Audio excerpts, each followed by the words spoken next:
အားလုံးပဲမင်္ဂလာပါမလေးစကားပြောအစီအစဉ်မှပြန်လည်ကြိုဆိုလိုက်ပါတယ်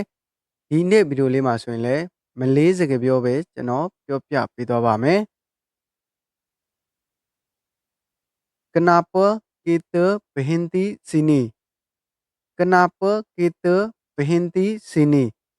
ငါတို့ဘာကြောင့်ဒီမှာရက်နေတာလဲလို့ဒါမျိုးပြောတဲ့အဓိပ္ပာယ်ပါเนาะ Kenapa kita berhenti sini ငါတို့ဘာကြောင့်ဒီမှာရက်နေတာလဲလို့ပြောတဲ့အဓိပ္ပာယ်เนาะ Kenapa ဆိုတာဘာဖြစ်လို့ဘာကြောင့်ဒါမျိုးပြောလို့ရတယ် Kita ဆိုတာငါတို့ Berhenti ဆိုတာကျွန်တော်တို့ကရက်တာကိုပြောတာ Sini ဆိုတာဒီမှာเนาะ Kenapa kita berhenti sini ငါတို့ဘာကြောင့်ဒီမှာရက်နေတာလဲလို့ဒါမျိုးပြောတဲ့အဓိပ္ပာယ်ပါเนาะ Kenapa ဆိုတာဘာဖြစ်လို့ဘာကြောင့်ဒါမျိုးပြောလို့ရတယ် Kita ဆိုတာငါတို့ Berhenti ဆိုတာရက်တာကိုပြောတာ Sini ဆိုတာဒီမှာ Kenapa kita berhenti sini ငါတို့ဘာကြောင့်ဒီမှာရက်နေတာလဲလို့ဒါမျိုးပြောတဲ့အဓိပ္ပာယ်ဖြစ်ပါတယ်เนาะနောက်တစ်ခုက Kereta tak boleh berhenti sini Kereta tak boleh berhenti sini ကားဒီမှာရက်လို့မရဘူးလို့ဒါမျိုးပြောတဲ့အဓိပ္ပာယ်เนาะ Kereta tak boleh berhenti sini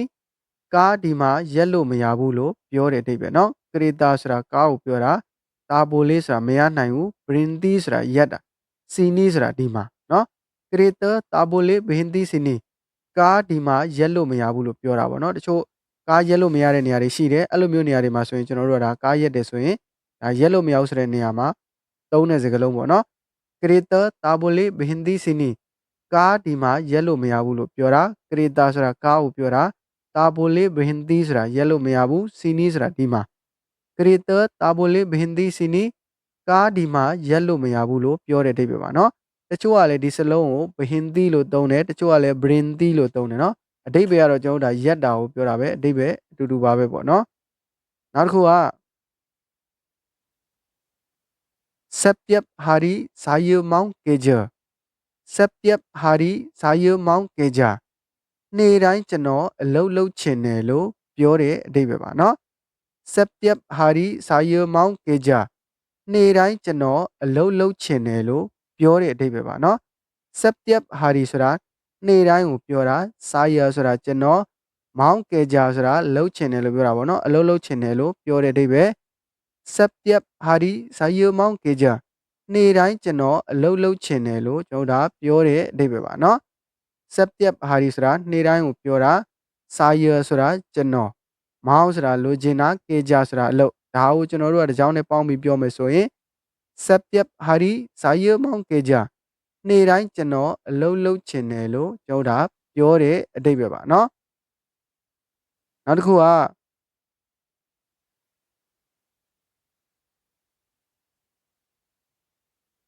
our person sendiri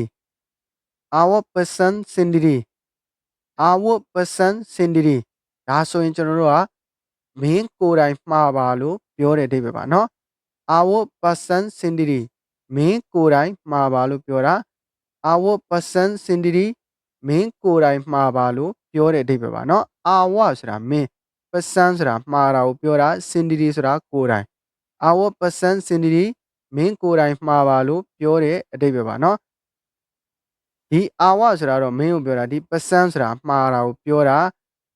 sendiri ဆိုတာကိုယ်တိုင် our person sendiri မင်းကိုယ်တိုင်မှားပါလို့ပြောတဲ့အဓိပ္ပာယ်ပါเนาะဒီ person နဲ့ကျွန်တော်တို့ဒါစလုံးပေါင်းတူတဲ့ဟာရှိတယ် percent percent ဆိုတာကတက်ဆင်တာကိုပြောတာเนาะဒီ percent ဆိုတာဒါမှားကြားတာကိုပြောတာမှားတာကိုပြောတာဒါကြောင့်ဒီနေရာမှာတချို့ကဒီ percent ဆိုတာတက်ဆင်တာကိုပြောတာမဟုတ်ဘူးလားမေးတဲ့လူရှိတယ်เนาะဒီ percent ကမှားကြားတာကိုပြောတာနောက်တစ်ခု percent ဆိုတဲ့စကားလုံးကတက်ဆင်တာကိုပြောတာเนาะမတူဘူးပေါ့เนาะဒီမှာကျတော့ our person sendiri our person sendiri မင်းကိုယ်တိုင်မှားပါလို့ပြောတဲ့အဓိပ္ပာယ်ပါเนาะ our ဆိုတာမင်း person ဆိုတာကျွန်တော်တို့မှားကြားတာ sendiri ဆိုတာကိုယ်တိုင် our person sendiri မင်းကိုယ်တိုင်မှားပါလို့ကျွန်တော်တို့ပြောတဲ့အဓိပ္ပာယ်ပါเนาะနောက်တစ်ခုက our buyer sendiri our buyer sendiri ဒါဆိုရင်ကျွန်တော်တို့ကမင်းကိုယ်တိုင်ပေးချေပါเนาะအစားအသောက်တစ်ခုခုစားပြီးတယ်စားပြီးလို့ရှိရင် မင်းဟာမင်းရှင်းပေါ့နော်မင်းမှမင်းပေးပေါ့ဒါမျိုးပြောတဲ့ပုံစံဆိုရင်ကျွန်တော်တို့ကအာဝတ်ဘာယာစင်ဒီရီမင်းကိုယ်တိုင်ပေးချေပါဒါမျိုးပြောတာနော်အာဝတ်ဆိုတာမင်းဘာယာဆိုတာပေးချေတာစင်ဒီရီဆိုတာကိုယ်တိုင်အာဝတ်ဘာယာစင်ဒီရီမင်းကိုယ်တိုင်ပေးချေပါလို့ပြောတဲ့အဓိပ္ပာယ်ပါနော်စားတော့ဆိုင်မှာပေါ့ဗျာတကယ်ချင်း2ယောက်လူသွားတယ်သူ့အတူပေးခိုင်းလို့ရှိရင်ကိုဟာကိုရှင်းတယ်ဆိုရင်အာဝတ်ဘာယာစင်ဒီရီမင်းဟာမင်းရှင်းပေါ့နော်ဒါမျိုးဆိုရင်ကျွန်တော်တို့ကအာဝတ်ဘာယာစင်ဒီရီမင်းကိုယ်တိုင်ပေးချေပါလို့ကျွန်တော်ဒါမျိုးသုံးလို့ရတယ်နော်အာဝတ်ဆိုတာမင်းဘာယာဆိုတာပေးချေတာစင်ဒီရီဆိုတာကိုယ်တိုင်အာဝတ်ဘာယာစင်ဒီရီမင်းကိုယ်တိုင်ပေးချေပါလို့ဒါမျိုးပြောလို့ရပါတယ်နော်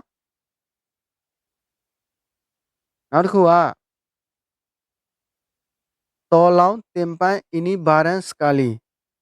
တော်လောင်းတင်ပန်းအင်းနီဘာရန်စကာလီ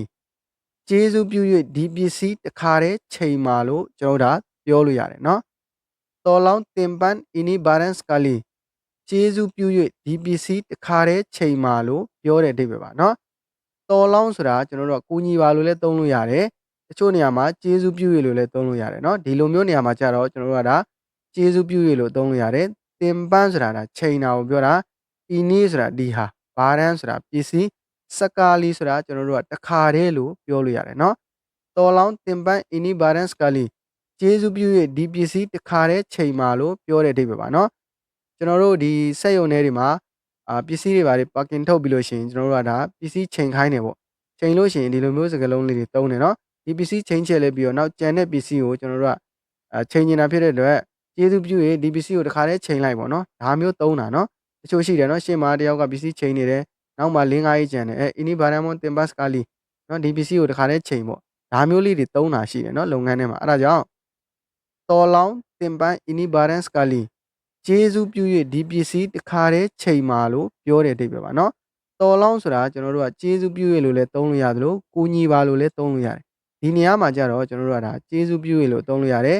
တင်ပန်းဆိုတာချိန်တာကိုပြောတာနော်အင်းနီဆိုတာဒီဟာဘာရန်ဆိုတာပစ္စည်းစကာလီဆိုတာတစ်ခါတည်းလို့ပြောတာဒီတစ်ကြောင်းလုံးကိုကျွန်တော်တို့ကပေါင်းပြီးတော့ပြောမယ်ဆိုရင်